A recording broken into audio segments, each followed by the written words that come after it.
Okay, good afternoon, everyone.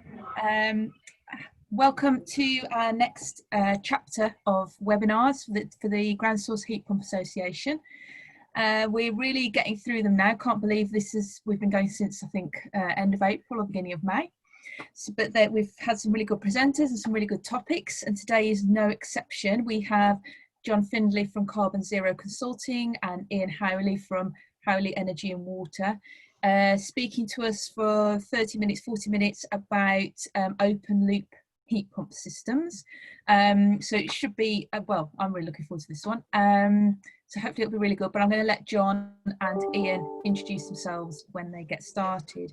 So just while we're waiting for people to continue to join us, just want to let you know about the next couple of weeks we've got lined up. Unfortunately, we had to postpone last week's presentation from Shane McDonald's at Calibrate Energy. He was going to be talking about heating and chilling solutions using glycol.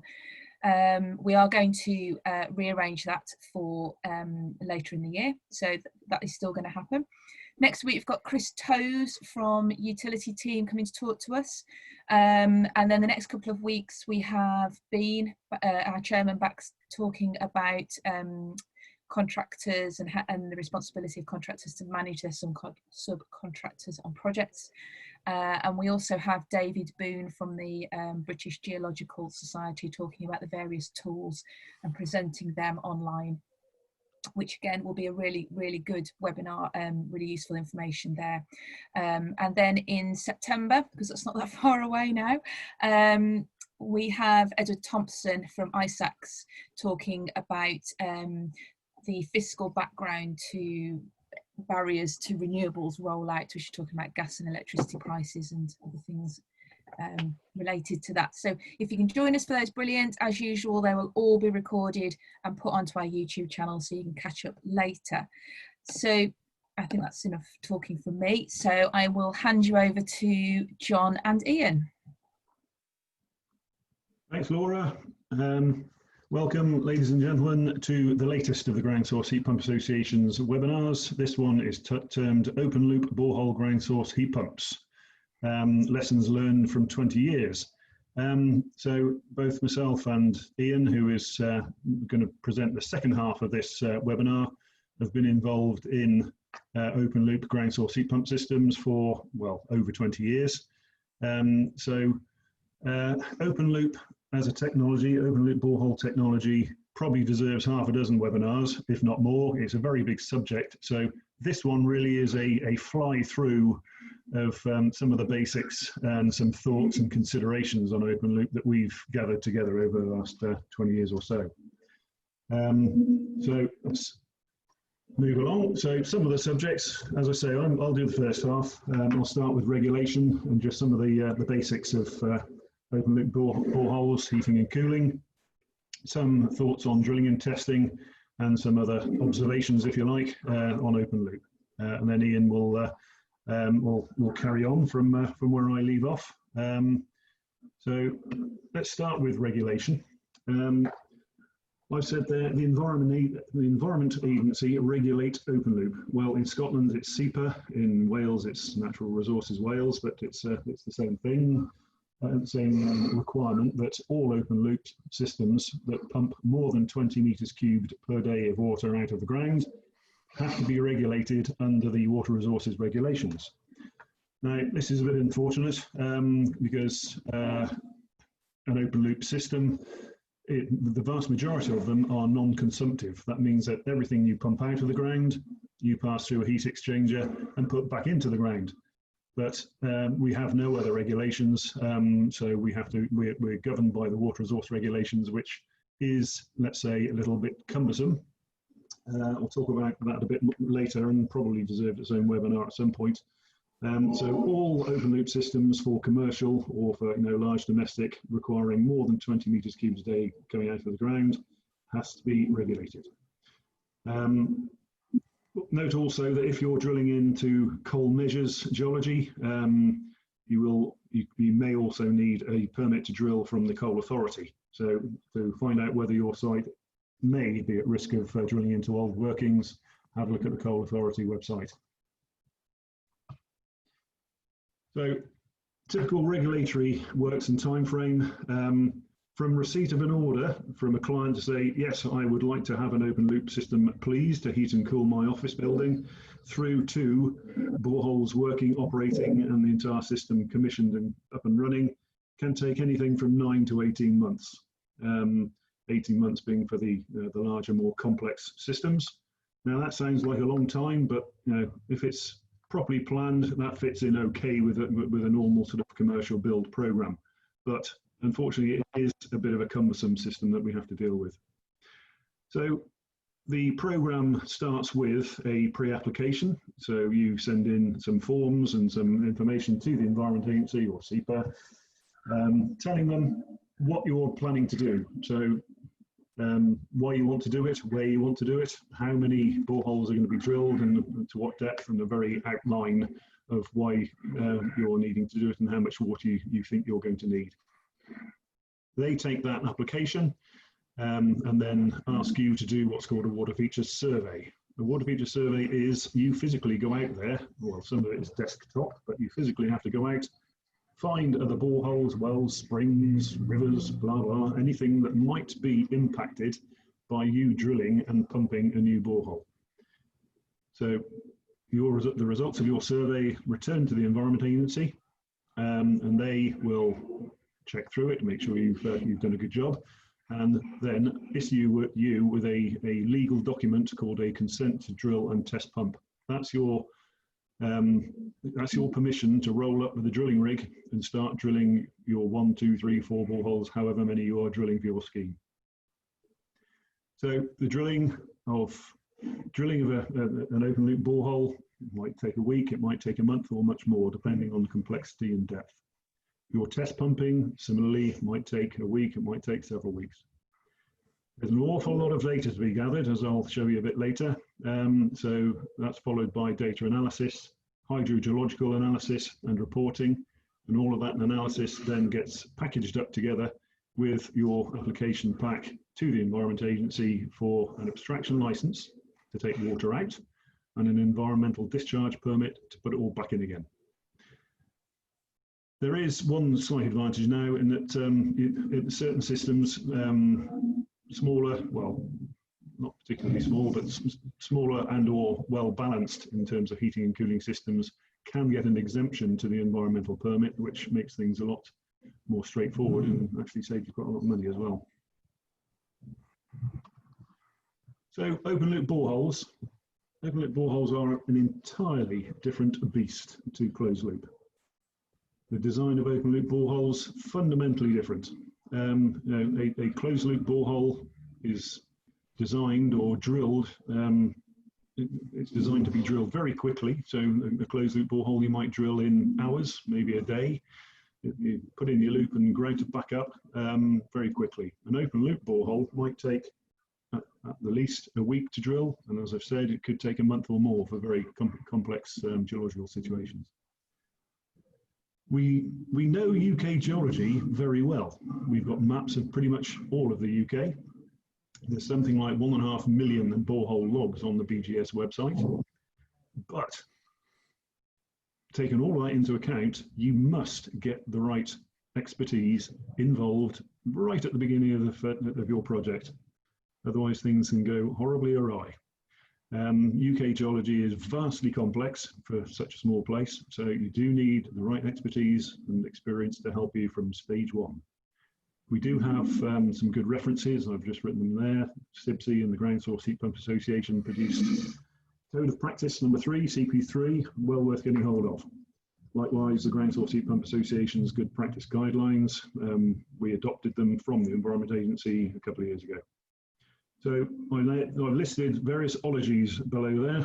These are the ologies that you need to know about for a successful open loop project. There seems an awful lot going on there, and there is. That's why you need the right expertise. Added on to that, you also need to have all your building physics for your heating and cooling design that you would with a closed loop system as well. So it seems an awful lot. Is it worth it? Yes, it is. In the right situations and in the right place, using the right expertise, open loop systems can provide the means of heating and cooling projects of many megawatts. And large district heating systems may consist of many pairs of boreholes abstracting and re-injecting to support heating and cooling. So what is the energy that's available from an open loop borehole? So very simply, groundwater that you pump out of an aquifer. An aquifer is a rock that contains water that can be removed from the ground. Water in that aquifer is generally present at something like average air temperature for wherever you are. So it's around about 10 degrees in Scotland, 13 degrees in the south of England. Parts of London it can be a good bit higher because of the heat island effect. So pumping water out of a borehole at a constant rate, pass it through a heat exchanger linked to heat pumps. When you're in heating mode, you're cooling that flow of water down. So the heat available from a flow of water is that simple formula there. Specific heat capacity of water times the change of temperature across your heat exchanger times the flow rate. So let's say you're pumping 10 litres a second out, you're changing the temperature by 5 degrees. That will give you something like 300 kilowatts of heating, assuming a fairly average coefficient of performance for your heat pump. It will also support a lot of cooling. We'll come on to that later. So open loop systems can be used for anything from the smallest domestic up to many megawatts of heating and or cooling. Here's a typical sort of geology bit from a hydrogeological report that supports an application for a license. Abstraction borehole design may differ from injection borehole design. Abstraction boreholes, unlike closed loop systems, you have to assume that these things are going to be operating for 25, 50 years or more. An open loop abstraction borehole is basically a water supply well, and we work on water supply boreholes for factories that are 100 years old or more. So these things are long lasting, and to be so, the design is absolutely key. The design of the drilling, how you drill it, what diameters you drill, the design of the steel casings to support the formation, and to provide a seal against vertical flow of groundwater or entrance of nasty contaminated water from surface. These are all elements that you have to take into account during the design of the borehole. This one is a borehole designed for drilling through the millstone grit. So you've got large diameter casing down to 23 meters in this case. That's big steel casing lowered into the borehole that's drilled at a higher, bigger diameter, and then the annulus is grouted up to surface. So you've fixed that steel casing in place and got a good firm base to drill deeper. Deeper casings may be of steel, they may be of plastic, and then in the aquifer zone, lower down to let the water into the pump and the borehole, you have well screen. I'll show you some of this. So some basic photos of what goes on. On the left there, you've got some temporary steel casing, that's the big stuff, and then the permanent casing, in this case going down to 25 meters, it grouted into place. This is during the drilling process, so it's none of it looks very neat. That's a grout plug you can see there. That's a sample of the grout that is used to seal up your steel casing. You take a sample of that and confirm that the grout has done what it should have done before you then drill ahead. The blue pipe has slots in it. That's well screen. That screen allows water from the aquifer to the borehole and into the pump. Plastic screen. Well screen is commonly used.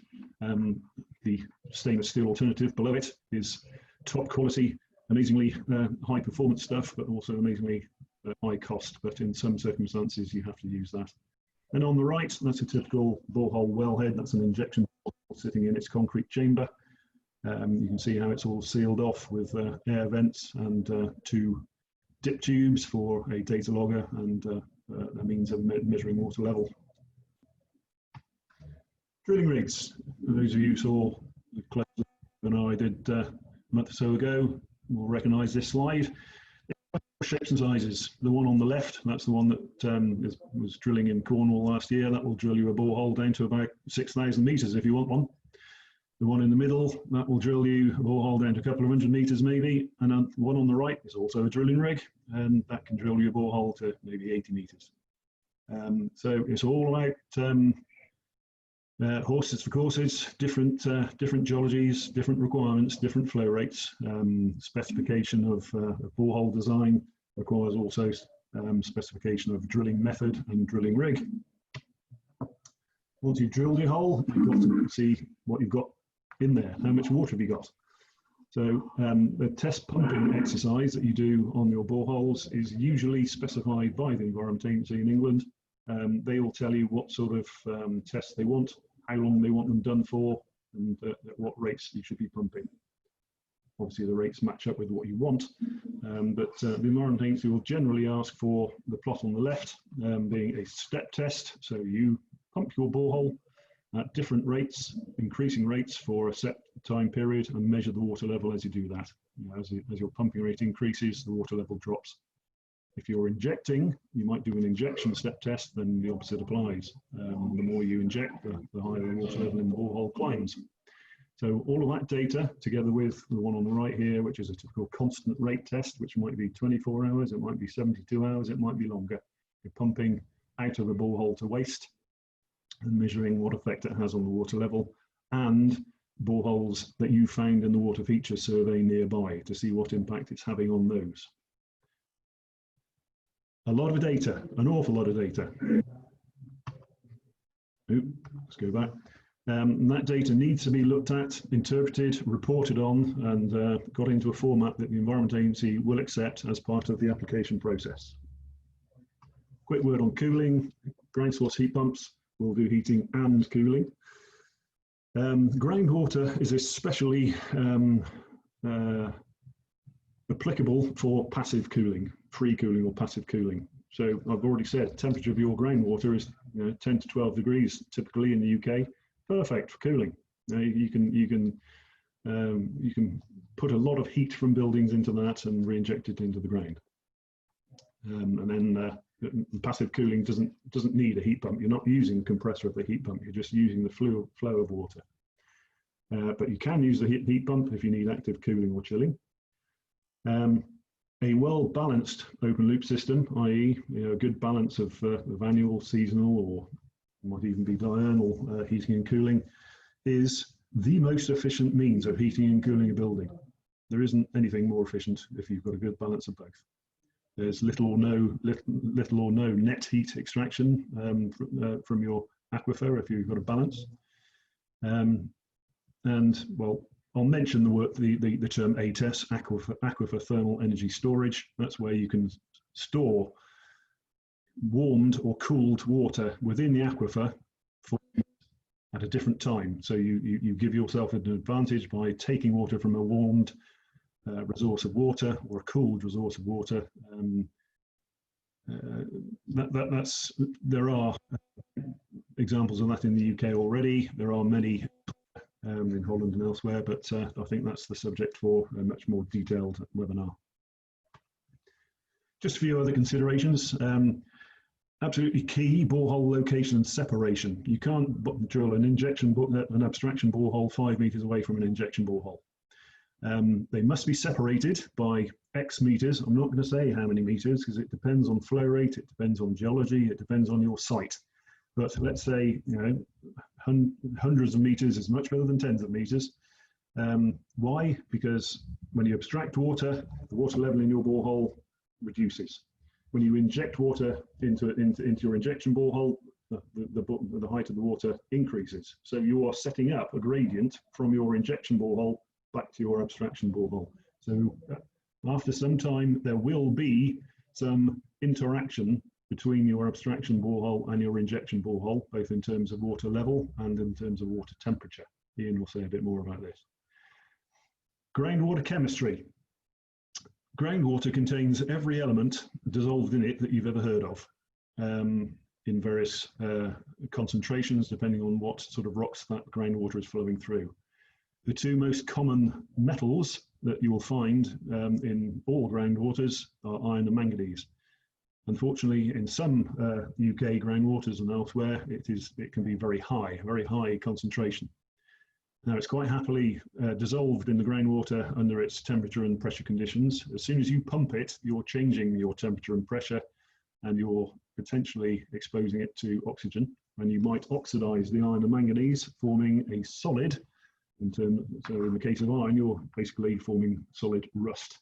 And that will drop out on borehole surfaces, pipes, pumps, heat exchange surfaces, and can cause chaos. It can cause loss of efficiency or loss of a borehole or heat exchanger. So you must understand your groundwater chemistry, and you must understand how to handle that water.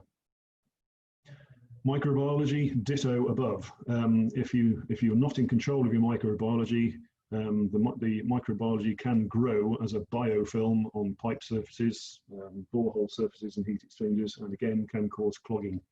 So excellent disinfection of equipment and boreholes before, during drilling, after drilling, and during commissioning is an absolute must, and as is monitoring and maintenance of the system.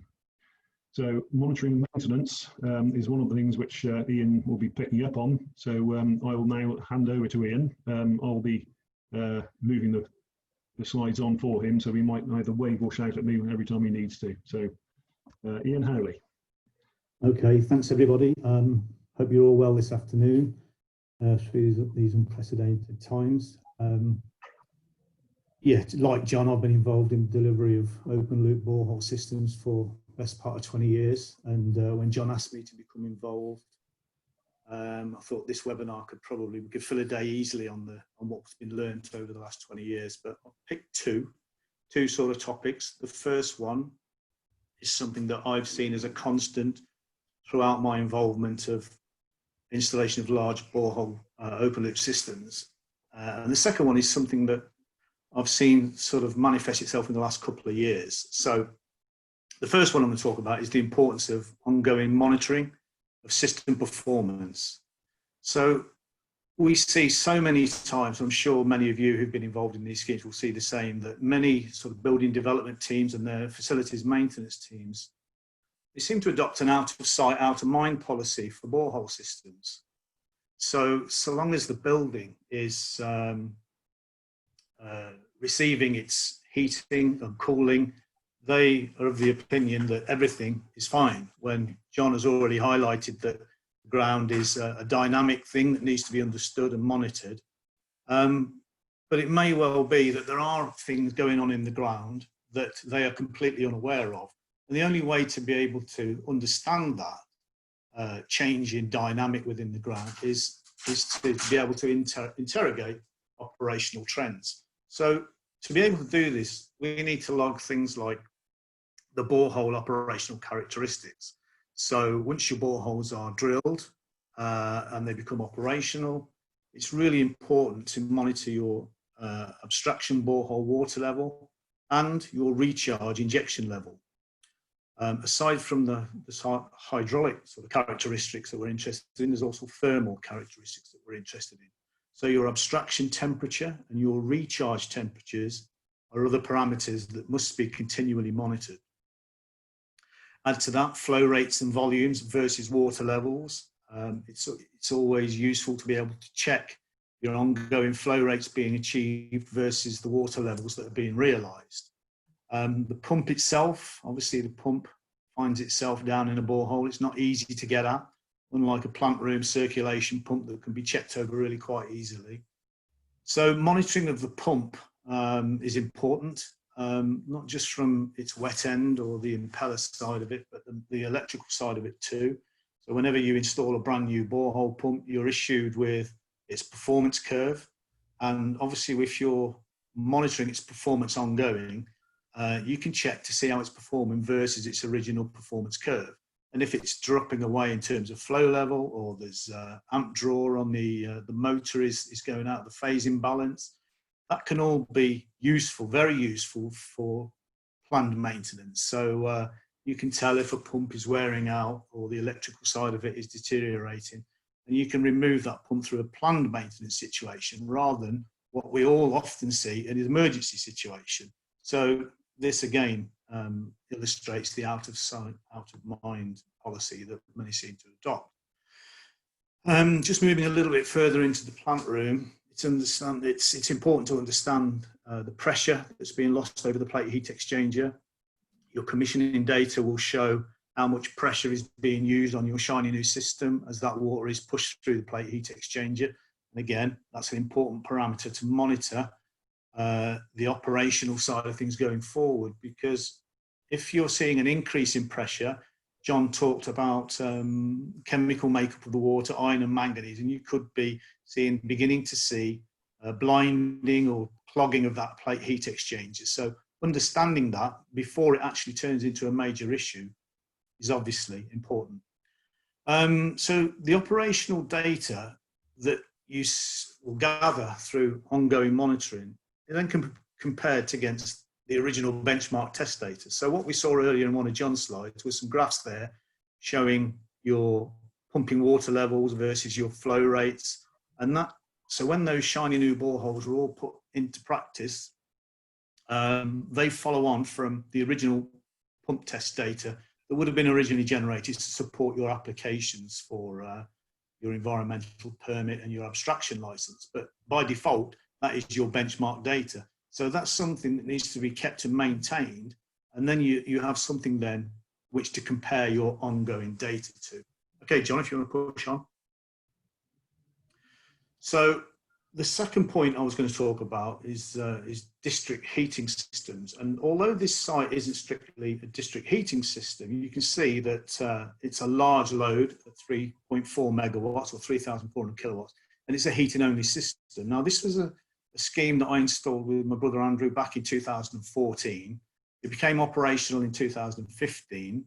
It had 2 abstraction wells and 1 recharge well, and it had a peak flow rate of 130 litres a second, so it's a sizable scheme. So the client bought into the fact that because this was such a sizable heating-only scheme, one of the largest at the time, I think, in the UK, if not still one of the very largest, understanding hydraulic and thermal trends within the ground was going to be critically important for such a scheme of this size. It's interesting, you can see the picture there on the left with that huge amount of water being exhausted through that 6-inch port. There's no pump down there doing that. This was a fully artesian system, which made things difficult for drilling, but once they were capped off, you can see that blue valve there. Once you switch that valve off, it's all safe to work on, but it was a spectacular site nonetheless. John, if you want to press on. So if you look at the image on the left, you can see that we have a site there that measures around about 600 meters long by about 450 meters wide. So you can see the 2 blue dots there on the east side or the right side of that image, and they're the 2 abstraction wells. And to the southwest or to the bottom left is the recharge well. So we were able on this particular site to exploit a fair distance between those boreholes. The image on the right is a snapshot of the visual display unit and the data logger that gathers all the information that we've talked about. So you can see there top left, when this snapshot was taken, the system was running at 93.5 litres per second. With the injection flow, although it says 92, there's always a slight disagreement between the 2 figures. They generally align, but they're never bang on. So that's why it's seemingly showing we've lost 1.5 litres per second somewhere, but actually we haven't. It's just a disagreement between those meters. And you can see that the abstraction pressure there is still 0.43 bar. So sort of getting on for 5 meters above ground level, even though we're extracting 93.5 litres per second. The figure you can see on the right in purple is the injection pressure at 1.37 bar. So under injection flows of circa 93 litres per second, we see an upward pressure there, or an uplifting pressure to 1.37. Incidentally, at rest, the system exhibits pressure, a static pressure of 0.9 bar to about 1.1, depending on the seasons. So critically there at the bottom, you can see the abstraction temperature, 11.59, with the discharge temperature of 7.43. So a delta T there of around about 4, which is normal for this particular site. So at this particular flow rate, we're probably delivering about 2,100 kilowatts of heat load. So John, if you want to push on. Right, in order to attack a scheme of this site, you need to be as diligent as you can be with regard to how those borehole separations need to be proved and identified. So if you just press again, John, you'll see a little loop come up there. In the predictive modeling, you can see in that red circle there that we estimated modeling before the work was undertaken that the groundwater temperature would be about 11 degrees. And again, John. And on the actual data going forward after commissioning, the system became live, you can see that we were actually seeing temperatures of just over 11.5. So we're about 0.6 of a degree out with our estimation of what the groundwater level would be. Press again, John.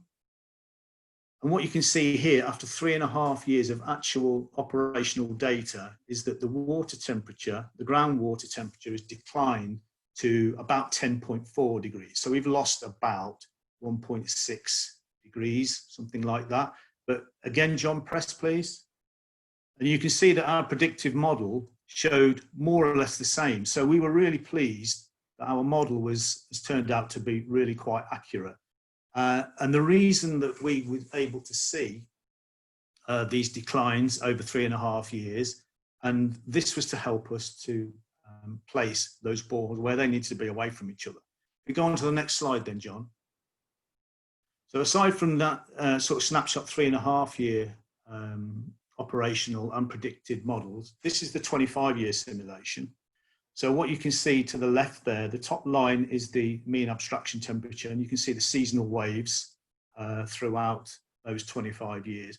And what you can see there quite nicely is that that levels off at probably after about 12 years, we'll see a relatively stable abstraction temperature of about 9.5 degrees is what we're expecting in the longer term. And you can see the delta T is producing that recharge temperature where we're bobbing around just above 4, 4.5 and 5 degrees. So that is a really good system, a good sustainable long-term system, which is something that was really very important when you're trying to address a site of that particular size. On you go, John. Now, the advantage we had with this site was space. John's already talked a little bit about the need to have these boreholes separated from each other to avoid hydraulic and thermal interference. You can see this graph here shows that the boreholes with reduced distances, and I think these are about 300 meters, so reducing down from 500 meters to 300 meters, and you can see the decline there is much steeper. So after 25 years, we're looking at temperatures of around about 7.8 degrees abstraction temperature. And the recharge temperature, you're down, still continuing to go down even after 25 years, and we're sort of 2.5 to 3 degrees. So we're getting quite near to the knuckle there. So you wouldn't want your boreholes much closer than that. So that just shows how important it is to be able to interpret this and understand how critical that spacing needs to be. On you go, John.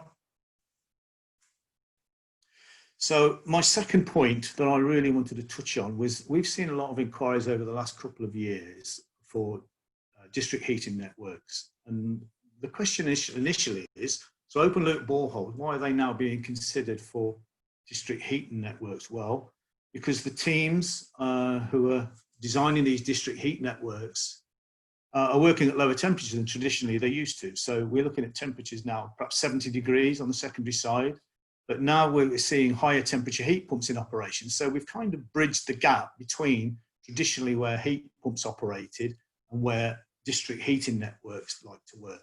So there's a marrying now of this technology to be able to potentially service district heating networks. So things that you need to understand and consider really is that they're usually massive heating loads. I've got inquiries for systems looking at between 4 and 40 megawatts. Now, it goes without saying that they're large. I mean, that scheme that I've just showed you at Lincolnshire Herbs is 3.4 megawatts. So that would be a small district heating system. So we're kicking on another level with what we're talking about now. So it needs to be identified what really the ground source system, the open loop system, could potentially support in terms of a sustainable supply. And in all honesty, some of the larger schemes, your open loop system isn't likely to be able to realistically provide all of that loads. I mean, it's not just the peaks, don't forget, it's the megawatt hours or the gigawatt hours over a given year that needs to be serviced, but it can still provide a good contribution towards it with a hybrid system or a bivalent system. We always, all of us, I know in this industry, we keep banging on about how important it is for the ground and how much more efficient it is to be able to heat and cool with the ground source system, whether that's open or closed loop. So hopefully the next level for district systems will be district energy systems, where an ambient loop is used through a decentralized system to see heating and cooling of different facilities on the same ambient loop, rejecting energy to the loop or absorbing energy from the loop if heating. So we're behind the curve really with that one, as other countries, Scandinavia and Sweden, have clocked onto that, and they're looking to install those sorts of systems, and that will come in time. But at the moment, the teams are looking at district heating networks. So it goes without saying that it's incredibly important to model the ground to identify the level of sustainable use that the system could be towards a district heating system. So once you've had an inquiry for a sizable district heating system, and you're satisfied that there's a reasonable aquifer or a productive aquifer beneath the site, your third question or your second question should be, what is the area available to drill those boreholes? Because there's absolutely no point in looking at a 10 megawatt system on a site with only, let's say, a couple of 100 meters where you can drill those boreholes. So you can reverse model it and say, well, we can't do all of that load, but this is the load that we can do. And then you produce those sort of graphs that were there earlier on. And then, so it really goes without saying is that ongoing monitoring remains of critical importance to see trends. You need to understand how the system is operating. And if there's issues beginning to manifest itself, then, you know, those things can be dealt with before they turn into an emergency. And that's my, my input for today, guys. So if you want to finish off that slide there, John. Hope that was useful.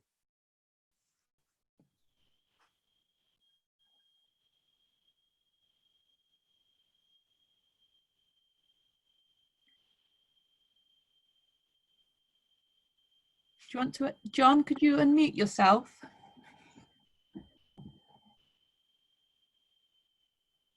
There we go. There we go. I'm now unmuted. Thanks, Ian. That was great. I can't see if we've got any questions in yet, Laura. Yeah. So we have got a few questions for John and Ian. Thank you very much for presenting for that. So the first question early on, John, you talked about steel and plastic pipes as filters. So Rich Davis has asked, in which circumstances would you need to use the steel filter instead of the plastic filter?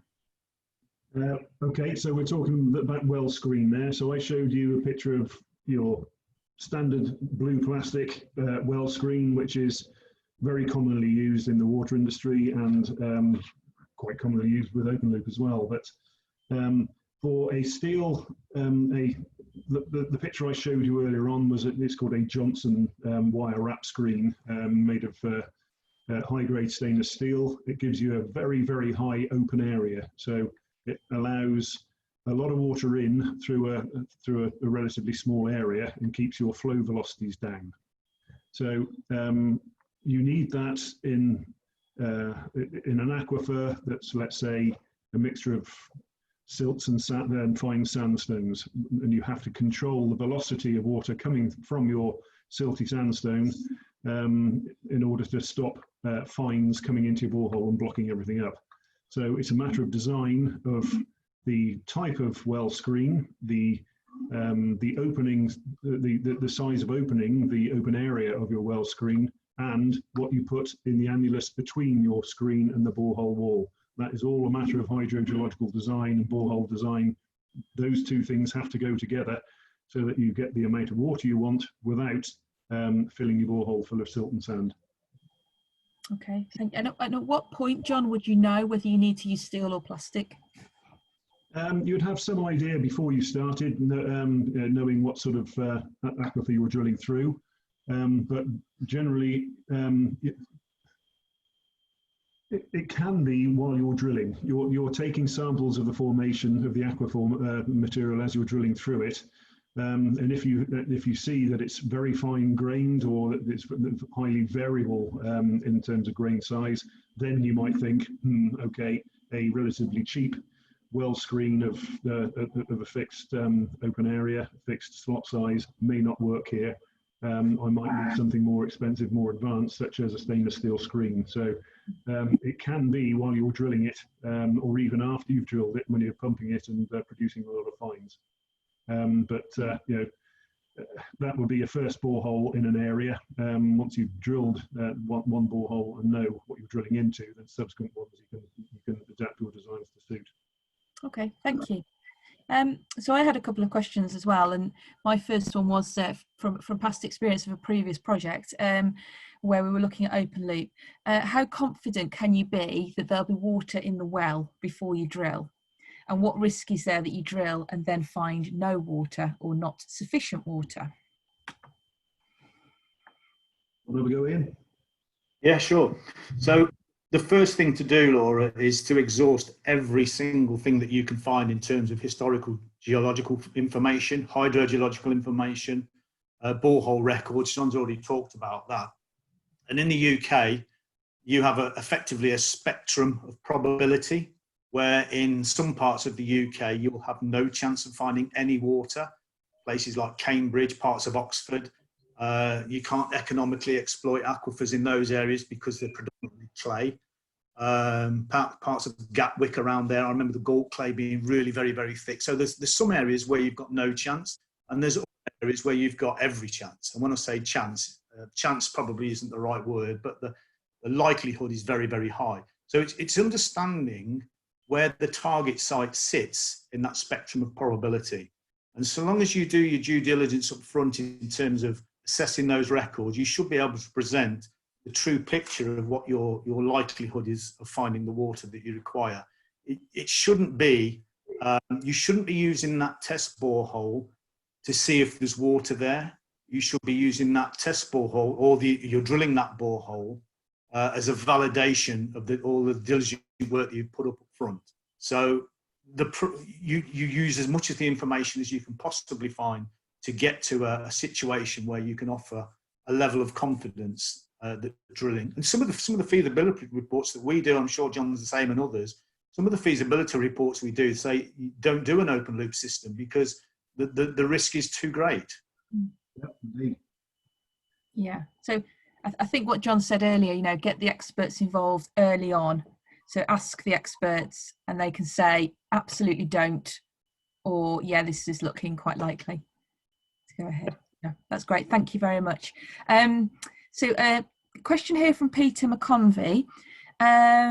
Peter, you may want to ask the question if I haven't interpreted it correctly, but for sites with abstraction recharge systems that have moderate spacing, how difficult is it to have confidence in what thermal feedback might be, especially where an aquifer is fractured?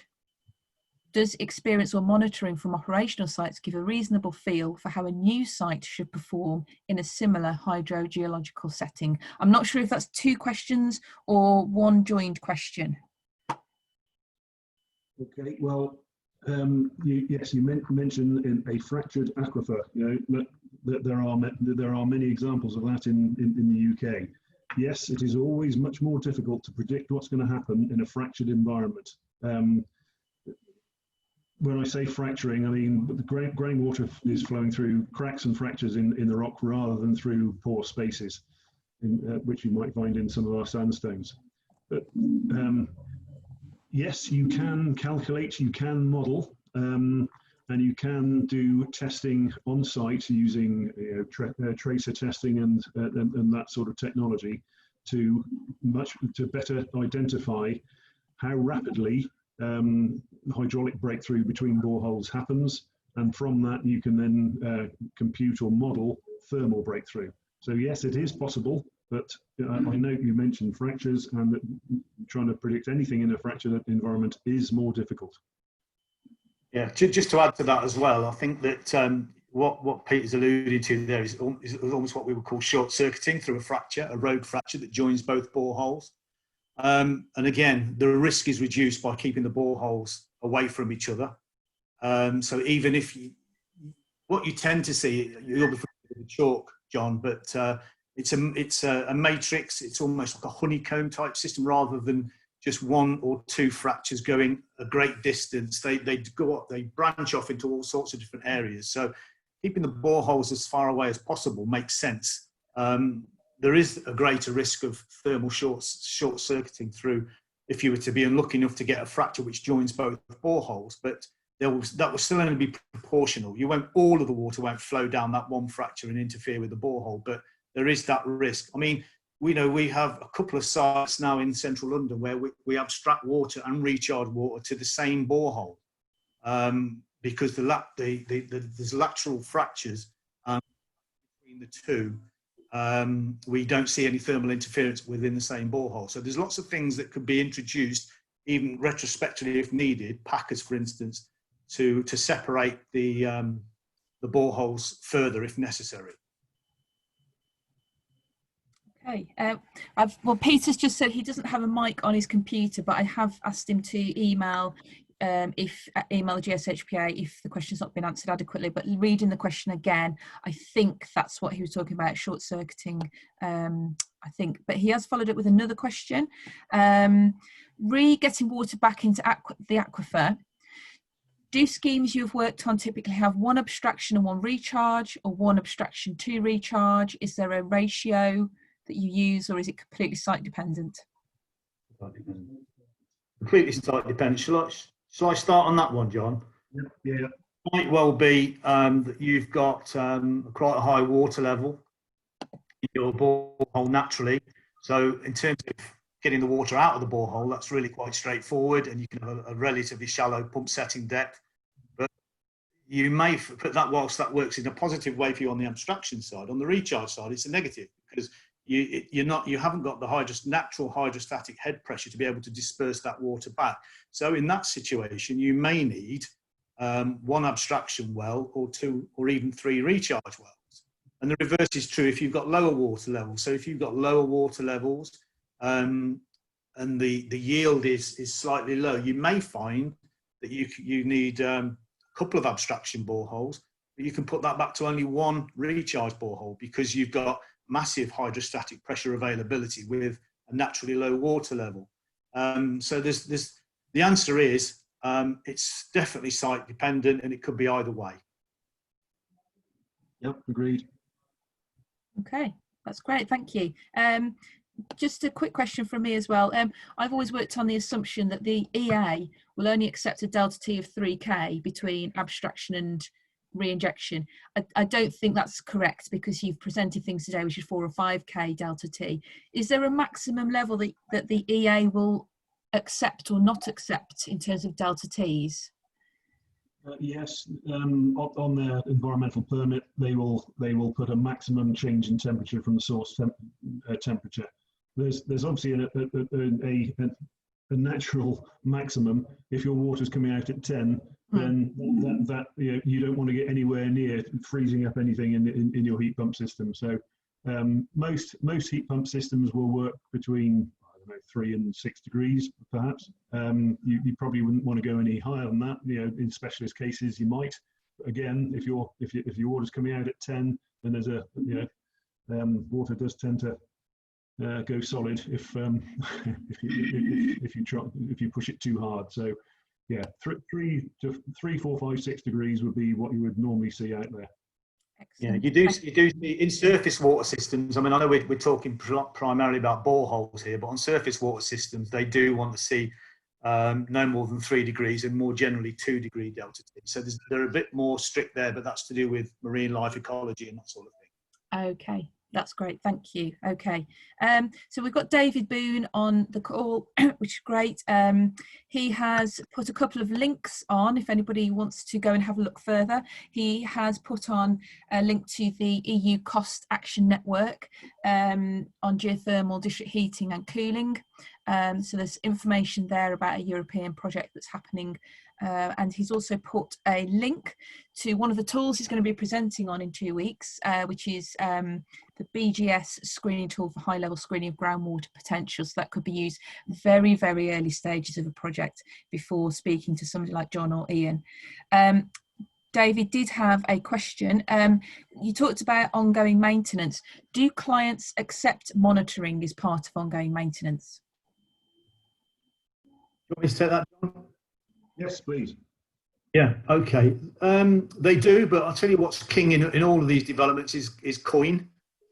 So what tends to happen is that people like John and I and other people involved in this industry put through what should be done, and then they decide whether they think it's a nice to have or a must have. And the problem is most of them think that it's a nice to have. So they sublet or they let contracts for facilities maintenance. And quite often the need for all of that sort of ongoing maintenance ongoing monitoring is lost. And you know, when John first contacted me about doing this, we thought, well, let's talk about getting some ongoing data together. And we struggled to get any ongoing data, didn't we, John, for anything? Because although we say these are the sorts of things you can do, very rarely does it end up getting done. Yeah, it's very frustrating. Yeah. There's much more monitoring out there for sure.